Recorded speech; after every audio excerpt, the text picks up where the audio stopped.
Hello. അപ്പോൾ ഇന്ന് നമ്മുടെ 5th മന്തിലെ സ്കാനിങ് ഡേ ആണ്. രാവിലെ തന്നെ ബ്രേക്ക്ഫാസ്റ്റൊക്കെ കഴിച്ച് റെഡിയായി, വെള്ളമൊക്കെ എടുത്ത് ബാഗിൽ വെച്ച് പതുക്കെ ഇറങ്ങി. ഇപ്പോൾ അത്യാവശ്യം കുമ്പുള്ളതുകൊണ്ട് ഷൂ ഒക്കെ ഇടിച്ചിരുന്നത് അഭിയാണ്. അങ്ങനെ നമ്മൾ ഹോസ്പിറ്റലിൽ എത്തിയിട്ടോ. അവിടുന്ന് സ്കാനിങ്ങിൻ്റെ ബില്ലെല്ലാം പേ ചെയ്ത് സ്കാനിങ് എടുക്കാൻ പോയി. നമുക്ക് കിട്ടിയിരുന്ന ടൈം 8:30 ആയിരുന്നു. പക്ഷേ ഡോക്ടർ എത്താൻ ഏകദേശം 9 മണി കഴിഞ്ഞു. അതിൻ്റെ ഇടയിൽ ചെറുതായിട്ടൊരു തലവേദന പോലെ. ഇന്നലെ ഉറങ്ങാൻ കുറച്ച് ലേറ്റ് ആയിട്ടുണ്ടായിരുന്നു. അതുപോലെ ഇന്ന് നേരത്തെ എണീക്കും ചെയ്തല്ലോ. അങ്ങനെ സഹിക്കാൻ പറ്റാതെ ഇപ്പോൾ ഞാൻ കുറച്ച് നേരം അഭിൻ്റെ മടിയിൽ കിടന്നു. അങ്ങനെ വെയിറ്റിങ്ങിനൊടുവിൽ നമ്മുടെ ടോക്കണായി. ഫസ്റ്റ് റൗണ്ട് സ്കാനിങ് കഴിഞ്ഞ് പുറത്തേക്ക് ഇറങ്ങി. ഞങ്ങളെ ഫേസ് കാണുമ്പോൾ തന്നെ മനസ്സിലാവുന്നുണ്ടല്ലോ, ഇനിയും വെയിറ്റ് ചെയ്യണം. ബേബീൻ്റെ പൊസിഷൻ റെഡി ആയിട്ടില്ല. അങ്ങനെ വെയിറ്റ് ചെയ്ത് അടുത്തതിനും കയറി. അതും അങ്ങനെ തന്നെ. ബേബി കുറച്ചൊന്നും ഞങ്ങളെ കഷ്ടപ്പെടുത്തി കിട്ടോ. പിന്നെയും വെയിറ്റ് ചെയ്യാൻ പറഞ്ഞപ്പോൾ ആ ടൈമിൽ ഞങ്ങൾ പോയി ഒരു ചായയും കട്ട്ലേറ്റും കഴിച്ചു.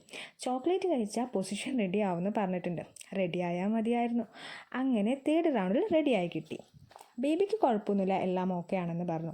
ഇപ്പം തന്നെ ടൈം കുറച്ച് അധികം ആയിട്ടുണ്ട്. രാവിലെ 8 മണിക്ക് എത്തിയതാണ്, ഇപ്പോൾ 2 മണി ആയിട്ടുണ്ട്.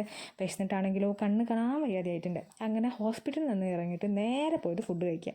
നേരെ കയറി ബിരിയാണി അങ്ങോട്ട് ഓർഡർ ചെയ്തു. നല്ല ബിരിയാണി ആയിരുന്നു കേട്ടോ.